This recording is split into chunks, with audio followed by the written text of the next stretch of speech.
November 12, 1943. The rolling hills of southern Italy were shrouded in a cold morning mist as General Major Heinrich von Clausen stood at the observation post overlooking the Volturno River Valley. Through his field glasses, he watched columns of American armor moving along the muddy roads below. Dozens of M4 Sherman tanks, their distinctive shapes unmistakable even through the fog. Von Clausen lowered his binoculars and turned to his aide, Hauptmann Werner Schmidt, with a thin smile. "Look at them, Schmidt. Cardboard boxes on treads. The Americans believe they can defeat the fatherland with toys." Little did von Clausen know that within months, those supposed toys would force him to question everything he believed about industrial warfare, enemy capability, and the very nature of military superiority. Before we dive into this story, make sure to subscribe to the channel and tell me in the comments where you're watching from. It really helps support the channel. Von Clausen was not an ordinary officer. At 52 years old, he had commanded panzer units since 1939, witnessing the devastating effectiveness of German armor across Poland, France, and the vast expanses of the Eastern Front. He had seen Tiger tanks reduce fortified positions to rubble, and Panther tanks outmaneuver and destroy superior numbers of enemy armor. To him, the M4 Sherman represented everything wrong with American military thinking: mass production over quality, quantity over capability, industrial efficiency over tactical excellence. The Sherman weighed 30 tons, the Tiger weighed 56 tons. The Sherman's main gun was a 75mm cannon. The Tiger mounted an 88mm gun that could penetrate armor from distances exceeding 2,000 meters. On paper, the comparison seemed absurd. "They are building tanks the way they build automobiles," von Clausen had written in his personal journal that very morning, with no understanding that war is an art, not a factory process. But Hauptmann Schmidt, who had recently returned from a strategic planning session in Rome, offered a different perspective. "Herr General Major, the intelligence reports suggest the Americans are producing these tanks at an extraordinary rate. Some estimates indicate over 1,000 per month." Von Clausen waved his hand dismissively. "Let them produce 10,000 per month, Schmidt.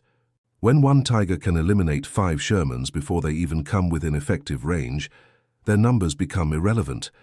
They are wasting steel that could be used for ships or aircraft." What von Clausen could not see from his observation post was the full scope of what was actually happening across the Atlantic Ocean. At the Chrysler Tank Arsenal in Warren, Michigan, workers were completing one Sherman tank every 45 minutes. At the Fisher Body Plant in Grand Blanc, Michigan, another Sherman rolled off the assembly line every hour. The Ford Motor Company plant in Dearborn was producing tank engines around the clock. The Pressed Steel Car Company in Pennsylvania was manufacturing hull components by the thousands. The American Locomotive Company, Pacific Car and Foundry, Baldwin Locomotive Works, Pullman Standard, and Federal Machine and Welder were all contributing to a production effort that defied everything traditional military doctrine suggested was possible. By the end of the war, American factories would produce 49,234 Sherman tanks. Germany would produce approximately 1,347 Tiger tanks total. But von Clausen, studying his tactical maps in the command post that evening, saw only what was immediately in front of him. He had 3 companies of Panzer IV tanks, 1 platoon of 5 Tigers, and supporting infantry. The Americans had numerical superiority, but in his assessment, they lacked the tactical sophistication and equipment quality to exploit it. He began planning a counterattack that would, in his mind, demonstrate conclusively the superiority of German tactical doctrine and engineering. The first engagement came 3 days later near the town of Mignano. Von Clausen's forces occupied excellent defensive positions in the hills, with clear fields of fire across the valley below. When the American column appeared, 12 Sherman tanks with supporting infantry, the German gunners waited patiently. At 1,800 meters, the Tigers opened fire. The first Sherman was hit immediately, its crew evacuating within seconds. The second and third Shermans maneuvered for cover, but 2 more were struck before they could find adequate protection. Von Clausen, observing from his command vehicle, felt vindicated. 5 Shermans damaged or destroyed with no German losses. The mathematics of war, as he understood them, were playing out exactly as expected. But then something unexpected happened.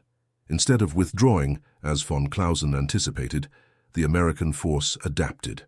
The remaining Shermans dispersed widely, using smoke grenades to obscure their movements. Within 20 minutes, 3 replacement Shermans arrived from a staging area just 3 kilometers behind the front lines. Then 6 more. Then another platoon.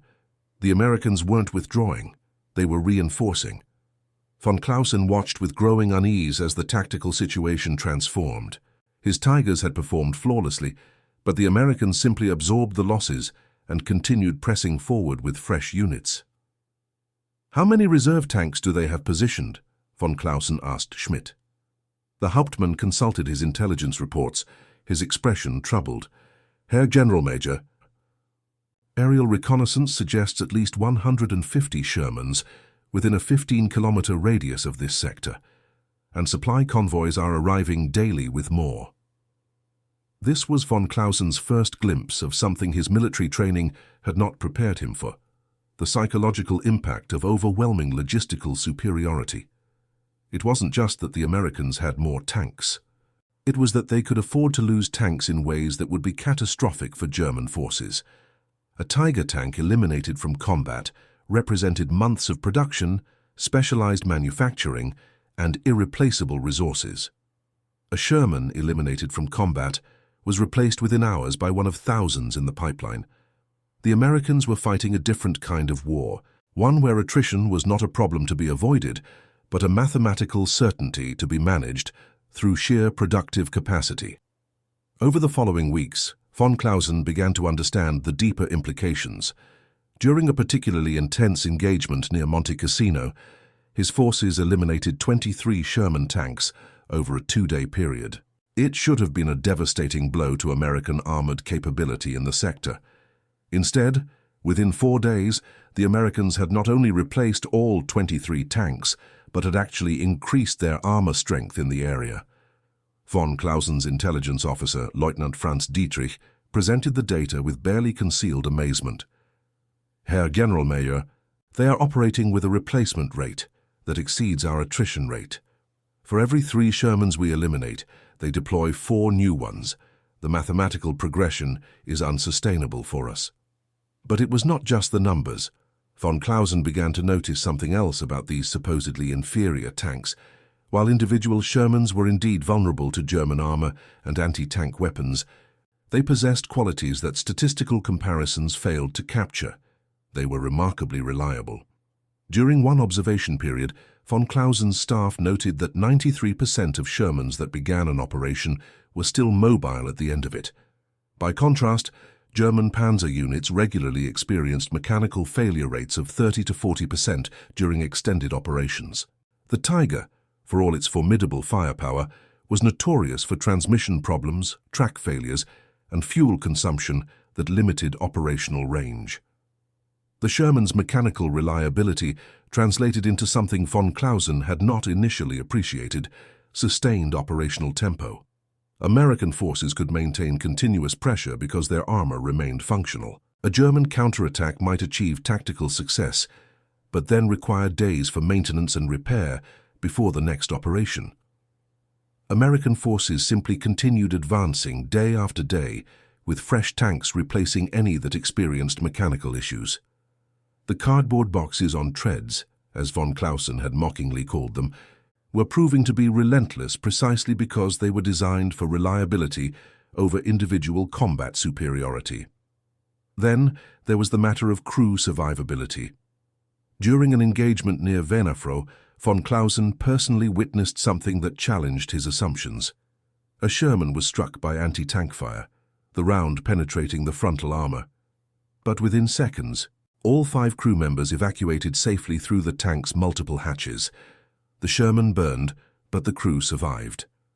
2 hours later, von Clausen learned that same crew was already assigned to another tank and back in the engagement. This seemed impossible by German tactical doctrine, where tank and crew were considered a single combat unit. Lose the tank, lose the crew, lose the combat effectiveness. Oberleutnant Martin Kraus, a tank commander who had fought on the Eastern Front, explained it to von Clausen one evening over ersatz coffee. Herr Generalmajor, the Americans have designed their tanks with crew survival as a primary consideration. Multiple escape hatches, protected ammunition storage, emphasis on ease of evacuation. Our Tigers and Panthers are designed for combat effectiveness, with crew survival as a secondary concern. The Americans have calculated that a trained tank crew is more valuable than the tank itself. This represented a fundamentally different philosophy of armored warfare, one that von Clausen was forced to admit had merit in a war of industrial attrition. The psychological effect on German troops was something von Clausen had not anticipated. During a commander's meeting in late December, several of his officers expressed concerns that went beyond simple tactical assessments. Hauptmann Josef Brandt, a veteran of North Africa and the Eastern Front, spoke candidly. Herr Generalmajor, the men are becoming demoralized, not because the Shermans defeat us in combat, but because they never stop coming. We eliminate a company of tanks, and tomorrow morning 2 companies appear. We damage 3 and 6 fresh ones arrive. The men begin to feel that no matter how well they fight, no matter how many enemy tanks they eliminate, it makes no difference to the eventual outcome. Von Clausen recognized this as a crucial observation. The Sherman's true effectiveness was not in individual combat, but in collective psychological impact. Every German soldier knew that their Tigers, Panthers, and Panzer IVs were superior in direct engagement, but they also knew increasingly that this superiority was meaningless against an enemy that could replace losses faster than they could inflict them. The Americans were demonstrating that in industrial warfare, the ability to produce and deliver material to the front line was itself a weapon more powerful than any individual piece of equipment. By January 1944, von Clausen's tactical situation had deteriorated significantly. His Panzer Regiment had started the Italian campaign with 68 operational tanks. Through combat losses, mechanical failures, and lack of replacement parts, he now had 32. Of those 32, only 21 were fully operational on any given day. His Tiger platoon, which had begun with 5 tanks, was down to 2. 1 had been eliminated in combat. 2 had experienced catastrophic transmission failures and could not be repaired with available parts. Meanwhile, American armor strength in his sector had increased from approximately 150 Shermans to over 300. The mathematics of attrition were playing out exactly as Lieutenant Dietrich had predicted, and the progression was indeed unsustainable for German forces. What finally changed von Clausen's perspective entirely was an event that occurred on January 28, 1944. During a reconnaissance mission near the Gustav Line, Hauptmann Schmidt's command vehicle was disabled by artillery fire. Schmidt and his radio operator, Unteroffizier Hans Weber, were forced to abandon the vehicle and found themselves cut off behind American lines. For 3 days they evaded American patrols while trying to work their way back to German positions. During this time, they observed American logistics operations from concealment. When Schmidt finally returned to German lines, exhausted and hungry but unharmed, his report to von Clausen was extraordinary. Herr Generalmajor, I must tell you what we witnessed. The American supply operations are unlike anything we have encountered. We observed a maintenance depot where damaged Shermans were being repaired. They had entire engines in crates ready for installation, complete transmissions, track assemblies, replacement turrets. The repair crews worked in shifts around the clock, with portable lighting equipment and mobile workshops. A Sherman that was towed in damaged in the morning was operational again by evening, and behind the maintenance depot were rows of brand new Shermans, still in Cosmoline, waiting to be issued to units. Dozens of them, just sitting there waiting. Schmidt continued, his voice reflecting genuine awe. But that was not the most remarkable thing, Herr Generalmajor. The scale of their logistics is almost unimaginable. We observed a single supply convoy that included 43 trucks carrying ammunition, fuel, spare parts, food, medical supplies, and mail from home. 43 trucks in one convoy, and there were multiple convoys per day. The Americans are not fighting a campaign. They are operating an industrial system that happens to be located in a combat zone. This description crystallized something for von Clausen, The Americans had not designed the Sherman to be the best tank. They had designed it to be the right tank for the war they were actually fighting, a war of industrial production, logistics, and sustained operational tempo. The Sherman was reliable enough to minimize maintenance burden. It was simple enough to be produced in massive quantities by factories that had previously made locomotives and automobiles. It was designed for components to be interchangeable across manufacturers. It could be transported efficiently by ship, rail, and road. It could be repaired rapidly with readily available parts. And perhaps most importantly, it could be crewed by soldiers with relatively brief training, because the Americans understood they would need to train tens of thousands of tank crews, not hundreds. Von Clausen requested a meeting with his superior, General Lieutenant Wilhelm Hoffmann, to discuss the strategic implications. Hoffmann, a thoughtful officer who had served in the First World War, listened carefully to von Clausen's analysis. "Heinrich, you have discovered what our military leadership has been reluctant to acknowledge.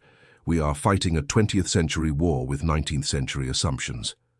We believe that superior technology and tactics will prevail, as they did in our swift conquests of Poland and France. But the Americans and their allies have adapted to a new kind of warfare, industrial warfare, where victory belongs not to the side with the best weapons, but to the side that can produce, deliver, and sustain adequate weapons in overwhelming quantities." Hoffmann pulled out a classified intelligence report. "Let me share something that was discussed at a recent commanders' conference. In 1943 alone, American industry produced 47,867 aircraft, 24,686 tanks, and 17,685,000 tons of shipping. In the same period, our production was 34,394 aircraft, 12,000 tanks, and we actually lost shipping tonnage due to enemy action. The Americans are producing war material at a rate that exceeds our ability to eliminate it. Every ship we sink is replaced by 3 more. Every aircraft we shoot down is replaced by 5 more. Every tank we eliminate is replaced by 7 more. We are engaged in a contest we cannot win through combat excellence alone." This conversation marked a fundamental shift in von Clausen's understanding of the war. He had entered the Italian campaign believing that German tactical and technological superiority would prevail despite numerical disadvantages. He now understood that the Americans had essentially solved the problem of military production.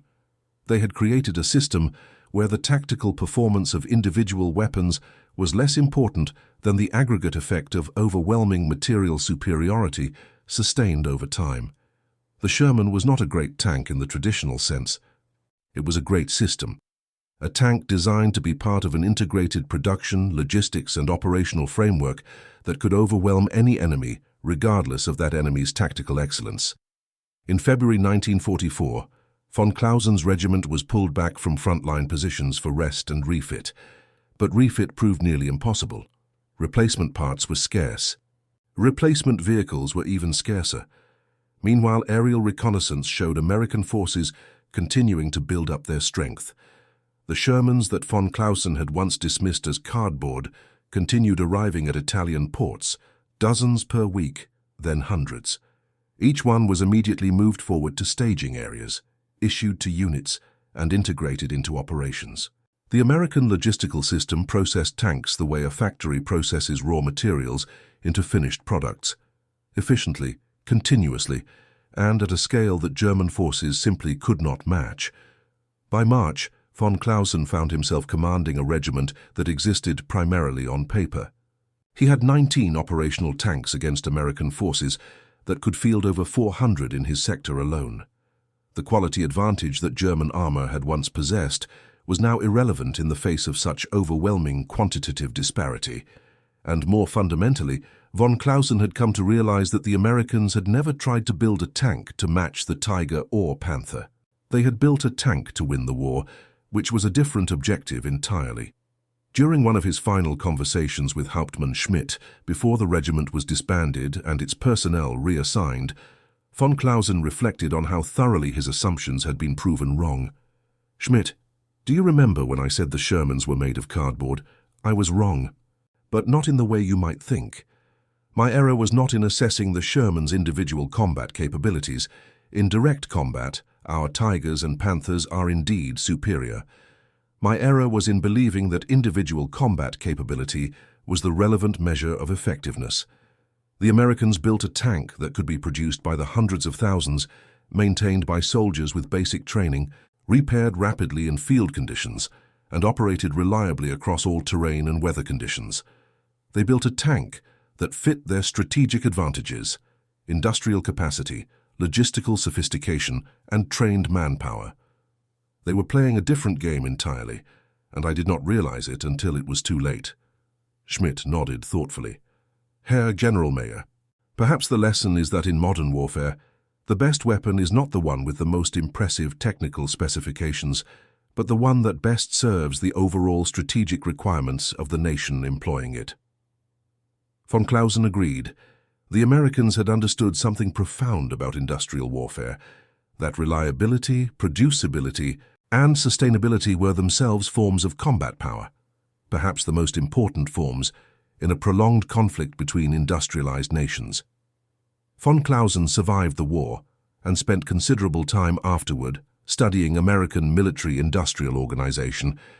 In his personal papers, later examined by military historians, he wrote extensively about what he called the Sherman paradox, that a tank widely considered inferior in individual capability had proven decisive precisely because it was designed for mass production and sustained operations rather than individual tactical excellence.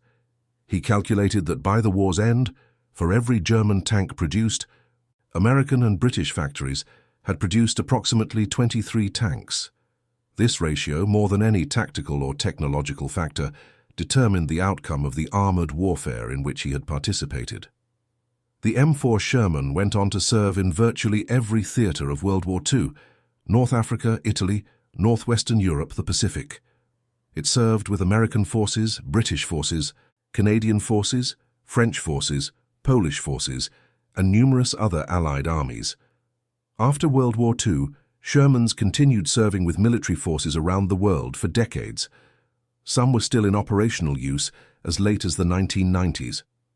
The total production figure, 49,234 units, represented an achievement in military-industrial organization that had no equivalent in history.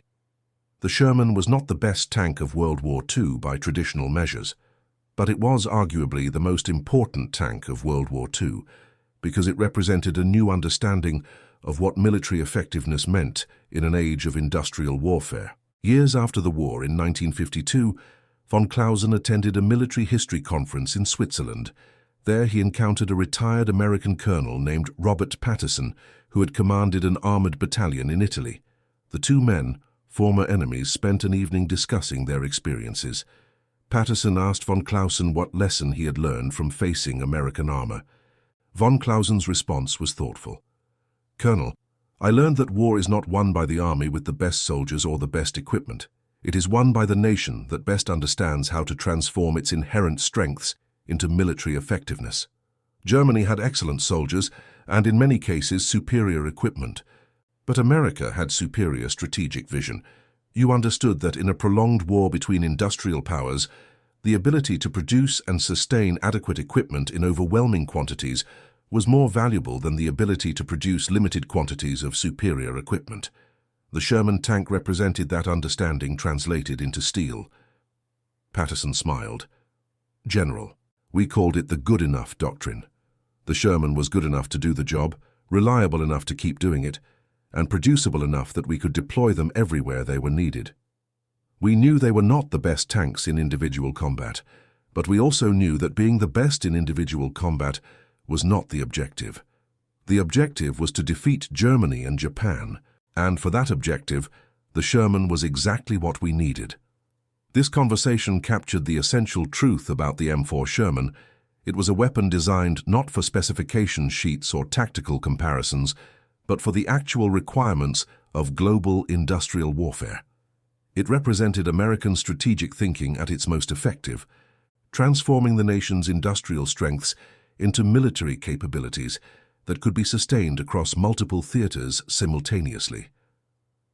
The Germans had built excellent tanks for winning battles. The Americans had built an adequate tank for winning the war. Heinrich von Clausen lived until 1967, long enough to see the Cold War develop and to witness new generations of military technology. But he never forgot the lesson the M4 Sherman had taught him, that in war, as in life, effectiveness is determined not by abstract measures of superiority, but by how well capabilities align with actual requirements. The Sherman, dismissed by many German officers as cardboard, had proven to be exactly what was needed, when what was needed was not perfection, but overwhelming, sustained, reliable capability deployed at a scale that made tactical excellence irrelevant. And that concludes our story. If you made it this far, please share your thoughts in the comments. What part of this historical account surprised you most? Don't forget to subscribe for more untold stories from World War II, and check out the video on screen for another incredible tale from history. Until next time.